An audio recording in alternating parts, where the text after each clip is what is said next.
दोस्तों, पीएम किसान सम्मान निधि योजना का पैसा आपको भी नहीं मिला है और आपके स्टेटस में रीजन ऑफ इनएलिजिबिलिटी इफ़ एनी आ रहा है, या कुछ किसान भाई का रीजन ऑफ इनएलिजिबिलिटी की जगह आपका यहाँ पे लैंड शीटिंग आता है, या कुछ किसान भाई का यहाँ पे और प्रकार के मैसेज आते हैं, यानी कि वो किसान भाई आपात्र हैं तभी उनका पेमेंट बंद हुआ है। यदि आपका पेमेंट बंद हो गया है, आपको किस्त का पैसा नहीं मिला है, 20वीं इंस्टॉलमेंट नहीं मिली है, आप किस्त से अपात्र हो गए हैं, तो अपना किस्त का पैसा कैसे मिलेगा आज की वीडियो में जानेंगे। अपना फॉर्म को कैसे ठीक करेंगे वो भी हम इस वीडियो में जानेंगे। कुछ किसान भाई का लैंड शीटिंग नो आ रहा है, इफ़ एनी आ रहा है, आप पात्र हो गए हैं, और आप पात्र किसान भाई का फॉर्म कैसे ठीक होता है वो हम इस वीडियो में जानेंगे। दोस्तों, सबसे पहले आपको ये अपने स्टेटस में देख लेना, सुनिश्चित कर लेना है कि हमारा रीजन ऑफ इनएलिजिबिलिटी इफ़ एनी आ रहा है या और कुछ मैसेज आ रहा है। रीजन ऑफ स्टॉप पेमेंट के यहाँ पे नॉट लैंड ऑनर दिखा रहा है कि आपका जो ज़मीन है आप भूस्वामी नहीं है, यानी कि आपके नाम पे ज़मीन नहीं है, इस प्रकार का मैसेज आ रहा है। आपको यहाँ पे लैंड शीटिंग नो आ रही। लैंड शीटिंग का मतलब है कि आपके पास में ज़मीन नहीं है, तब भी आपका यहाँ पे पेमेंट स्टॉप कर दिया गया है। तीसरा होता है रीजन ऑफ इनएलिजिबिलिटी इफ़ एनी में आपको यहाँ पे रीजन ऑफ इनएलिजिबिलिटी में आ रहा है अनडिसबल बेनिफिशियरी, मतलब आपके नाम पे ज़मीन नहीं है या आप ज़मीन को बेच चुके हैं, इस प्रकार के आपको मैसेज आते हैं। तो इस फॉर्म को आप कैसे ठीक कर सकते हैं, घर बैठे या डॉक्यूमेंट को जमा करेंगे, कैसे फॉर्म ठीक हुआ वो आज इस वीडियो में जानेंगे।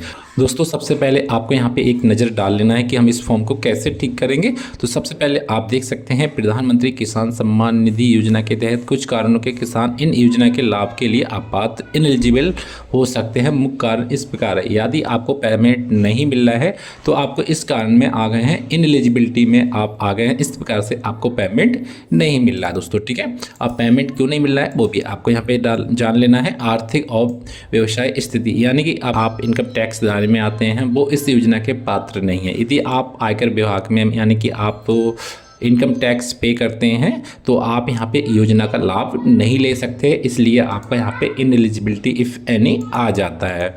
दूसरा होता है दोस्तों, आप यहाँ पे देख सकते हैं सरकारी कर्मचारी या पेंशन भोगी। यदि आप कोई सरकारी कर्मचारी हैं, आप किसी विभाग में हैं, आपको जॉब है और या आपको पेंशन मिलती है, रिटायरमेंट है या आपको पेंशन मिलती है, तब भी आप इस योजना का लाभ नहीं ले सकते। आप इफ़ एनी इनएलिजिबिलिटी के श्रेणी में आ जाएंगे। केंद्र या राज्य सरकार वर्तमान पूर्व कर्मचारी साथ ही 10,000 या उससे अधिक की मासिक पेंशन पाने वाले सेवानिवृत्ति पेंशन भोगी ग्रुप डी चतुर्थ श्रेणी के कर्मचारियों को छोड़कर इस योजना के लाभ नहीं उठा सकते। यदि आपका यहाँ पे पेंशन 10,000 के समथिंग आता है, 10,000 से ऊपर आता है, तो इस योजना का आप लाभ नहीं ले सकते। आपका यहाँ पे जो इफ़ एनी का समस्या आ रही है या लैंड शेडिंग की समस्या आती है, वो आपको यहाँ पे सेम बनी रहेगी दोस्तों, ठीक है। दोस्तों, यहाँ पे हम देखते हैं पेशेवर व्यक्ति, यानी कि डॉक्टर, इंजीनियर, वकील, चार्टर्ड अकाउंटेंट और भी है यहाँ पे, जैसे कि पेशेवर जो पंजीकृत आदि इस योजना के लिए आप पात्र हैं, यानी कि आप डॉक्टर हैं, वकील हैं या चार्टर्ड अकाउंटेंट हैं, तो भी आप इस योजना का लाभ यहाँ पे ले नहीं सकते। आपको यहाँ पे आ रहा है संवैधानिक पदों पर रहने वाले व्यक्ति, यानी कि आप वर्तमान में पूर्व से संवैधानिक पदों पर रह रहे हैं लोग, जैसे कि पूर्व वर्तमान में मंत्री, संसद, विधायक, एमएलए, जिला पंचायत या नगर निगम में मोहर, तो ऐसी योजना के वो व्यक्ति यहाँ पे लाभ नहीं ले सकते, इसलिए उनका इफ़ एनी आ जाता है, आप पात्र हो जाते हैं। कुछ किसान भाई का पहले पैसा मिल रहा था, अब वो किसान भाई यहाँ पे अपात्र हो चुके हैं। दूसरा यहाँ पे आता है दोस्तों, आप परिवार और भूमि के संबंधित कारण, जैसे दोस्तों, यानी कि आपको यहाँ पे एक इम्पॉर्टेंट बात बताई जा रही है, यदि एक परिवार में एक से अधिक लाभार्थी, पति पत्नी, एक नाबालिग बच्चे सहित एक परिवार में केवल एक ही व्यक्ति इस योजना का लाभ ले सकते हैं। यानी कि आप एक परिवार पति पत्नी दोनों लाभ ले रहे हैं इस योजना का, या नाबालिग कोई बच्चा है वो लाभ ले रहा है, तो आपको यहाँ पे लाभ नहीं मिलेगा, आपको बालिग लाभ मिलेगा, यानी कि आप जैसे पति पत्नी में से एक ही को लाभ मिलेगा। यदि आप कोई घर में कोई सदस्य नाबालिग है, 18 से कम है, तो वो यहाँ पे आप पात्र हो जाएगा, उसका इफ एनी इनएलिजिबिलिटी या लैंड शेडिंग की समस्या आ जाएगी, वो किसान भाई यहाँ पे अपात्र हो जाएंगे।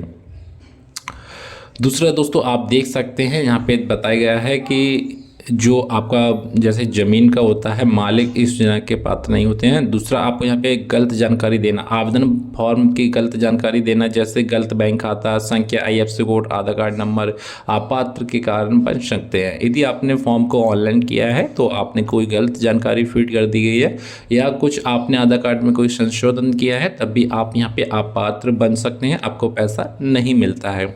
दूसरा दोस्तों आप यहाँ पे देख सकते हैं दस्तावेज और सत्यापन के संबंधित कारण। दोस्तों यदि आपका पेमेंट नहीं मिला है तो इससे दस्तावेज सत्यापन हम कैसे कराएंगे वो भी आपको यहाँ पे जान लेना चाहिए दोस्तों, ठीक है। ई-KYC का पूरा होना दोस्तों आपका ई-KYC कंप्लीट होगा तभी आपको पेमेंट मिलेगा। मैं दोस्तों आपको अभी थोड़ी देर में बता रहा हूँ ई-KYC का होता है, लैंड शीटिंग का होता है और आधार कार्ड शीटिंग का होता है। मैं अभी आपको थोड़ी देर में बताऊँगा। ई-KYC यानी कि आपका जो ई-KYC होता है वो इस प्रकार से होता है। यदि आपका ई-KYC कंप्लीट है तो आपका ई-KYC कंप्लीट है तो आपका यहाँ पे स्टेटस सही है और एलिजिबिलिटी है तो आपका यहाँ पे आप पात्र श्रेणी में आ जाते हैं। और दूसरा दोस्तों आप यहाँ पे देख सकते हैं कि इन्हें बताया गया है कि आपका जो भू सत्यापन मतलब आपका जो भू सत्यापन यानी कि आपका ज़मीन लैंड वेरिफिकेशन होना ज़रूरी है, पूरा ना होना। यदि आपका लैंड शीटिंग सत्यापन नहीं हुआ है तो आपका सत्यापन नहीं हुआ है तो वो गलत है, तो वह आपकी योजना का लाभ से वंचित हो सकते हैं। बैंक खाते में आधार लिंक ना होना, बैंक खाते में आधार से लिंक होना या उसमें डीबीटी डायरेक्ट बेनिफिट ट्रांसफ़र सक्रिय ना होना किस्त रोकने के प्रमुख कारण हो सकते हैं। यानी कि दोस्तों जब भी आप यहाँ पे लॉगिन करेंगे तो आपका यहाँ पे लैंड शीटिंग यानी कि आपका भू सत्यापन कंप्लीट होना चाहिए। आधार कार्ड शीटिंग का बताया जा रहा है, आधार कार्ड शीटिंग यहाँ पे ओके होना चाहिए तभी आपको यहाँ पे पैसा मिलता है दोस्तों, ठीक है। आपका पेमेंट रुका है तो इस पेमेंट को हम कैसे ठीक करेंगे। सबसे पहले आपको यहाँ पे एक मुद्दा आता है कि पेमेंट हम कैसे ठीक करें, हमारा इफ़ एनी आ रहा है।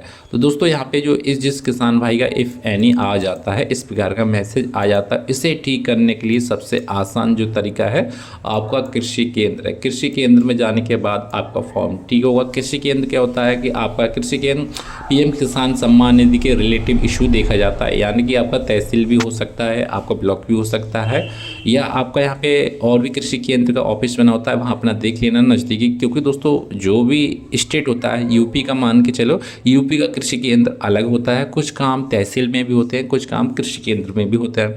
यदि आपका अदर स्टेट है तो आप देख सकते हैं कि नज़दीकी हमारा कृषि केंद्र या हमें पीएम किसान सम्मान निधि के रिलेटिव इश्यूज प्रॉब्लम कहाँ सॉल्व होती हैं तो वहाँ अपना डॉक्यूमेंट जमा करें। डॉक्यूमेंट में क्या होता है, आपको क्या करना है, इस फॉर्म का आपको एक स्क्रीनशॉट प्रिंट आउट निकलवा लेना है किसी कैफे से।